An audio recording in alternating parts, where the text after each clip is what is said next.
So, again, here's the Sears Tower, a better view.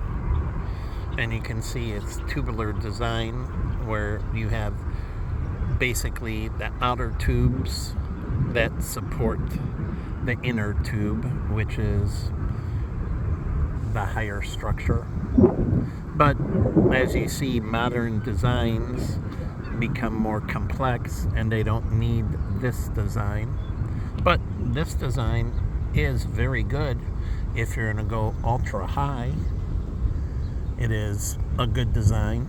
Now you have this other building that uses this, and I don't know how the three structures are interlinked, but again, they're supporting the lower structure and then the upper and then the longest structure. So basically you have this base supporting these steppings that support each other.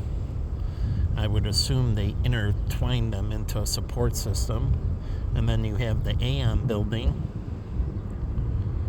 And so you have these different designs, and when you're doing an architectural tour, or say you're teaching architecture, and yeah, archaeology you can teach. The archaeological courses can teach the history of building. That is archaeology, going back to Rome and modern structures and how we adapted the arch, which I think the Romans put in place, the rounded arch. And then you have your, pillars with the cross beam and so on. And you can see this from Greeks to Romans and so on, how they design. And that's why the pyramids became a pyramid. You had to have a wider base to support the top.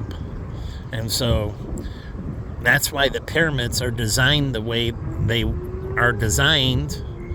And they didn't have the capability of interlocking and creating these complex structures where you could go vertical like this. And actually there's a building along Lake Michigan, the Chicago River, that actually has a very thin base and it has a bigger top. They didn't have this capability of understanding these dynamics and interlocking these systems. And so now we do, but it's great here and inside the break wall and that, but you have to figure out where the city's going to be in a year or 5 and 10 years, and they need to have a dedicated infrastructure plan, like for Navy Pier and all of this, to basically start purifying and moving out the toxicity out of the waterways and bringing back more symbiotic coexistence. So anyways, I'm going to leave this video, but you got the sun right there rising, not setting, but it's barely above the water in the horizon. And remember the flat earth? They thought if you went further enough, you would actually fall off the earth. And not until later did we discover that the earth was round. It wasn't flat.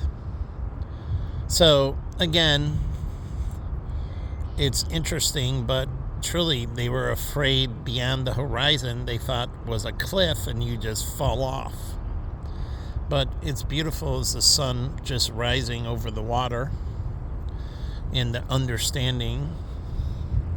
So, funny how they don't understand things with God. And they go into the previous understanding and they don't evolve in their understanding. And to become symbiotic, you have to evolve in your understanding. And this is where the church has failed incredibly, and Abrahamic religions have failed incredibly is to involve their understanding and become more symbiotic with God. And that's where the church has failed unbelievably.